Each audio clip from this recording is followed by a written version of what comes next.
আগামী বছরের শুরুতেই দেশে ত্রয়োদশ জাতীয় সংসদ নির্বাচন অনুষ্ঠিত হওয়ার কথা রয়েছে।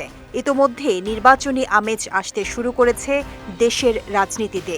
এই অবস্থায় south Asian network on economic modelling তরুণদের উপর একটি জরিপ করেছে। সেই জরিপে কোন দল কত শতাংশ ভোট পেতে পারে এর একটি ধারণা পাওয়া যাচ্ছে।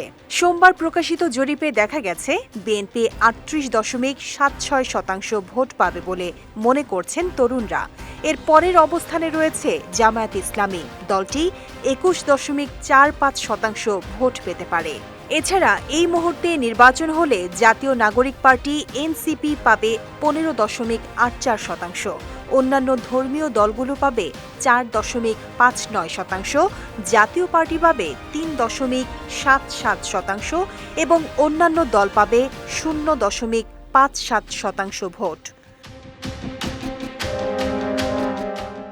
নিবন্ধন স্থগিত থাকায় আগামী নির্বাচনে আওয়ামী লীগের অংশ নেয়ার সুযোগ আপাতত নেই। তবে জরিপে উঠে এসেছে নির্বাচনে অংশগ্রহণের অনুমতি পেলে আওয়ামী লীগ পাবে ১৫.০২% ভোট।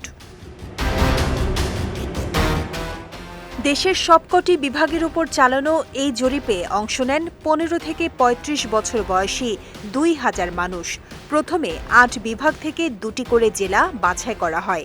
এরপর সেখান থেকে আবার ২টি করে উপজেলা নির্বাচন করা হয়। জরিপে আরও দেখা গেছে বিএনপিকে ভোট দেওয়ার বিষয়ে গ্রামীণ অঞ্চলের ৩৭.৭২% এবং শহর অঞ্চলের ৩৯.৭৭% উত্তরদাতা আগ্রহ প্রকাশ করেছেন। জামায়াতের প্রতি সমর্থন জানিয়েছেন গ্রামে ২১.২৫% এবং শহরে ২১.৬৬%। এনসিপির ক্ষেত্রে এ হার গ্রামে ১৫.৩৮% এবং শহরে ১৬.২৮%। অন্যদিকে আওয়ামী লীগকে ভোট দেওয়ার কথা বলেছেন গ্রামীণ অঞ্চলের ১৬.৬২% এবং শহর অঞ্চলের ১৩.৪৬% ভোটার।